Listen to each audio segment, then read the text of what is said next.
بسم اللہ الرحمن الرحیم۔ اہل بیت کو جہنم کی آگ نہ چھوئے گی۔ آپ صلی اللہ علیہ وسلم نے فرمایا، جن لوگوں نے حدیبیہ کے مقام پر درخت کے نیچے بیعت کی ان میں سے کوئی بھی جہنم میں نہیں جائے گا۔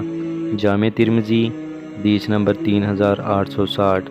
سیدنا عثمان کا بدلہ لینے کے لیے کیکر کے درخت کے نیچے 6 ہجری میں یہ بیعت ہوئی۔ اس میں 1300 صحابہ نے شرکت کر کے جنت کی بشارت پائی۔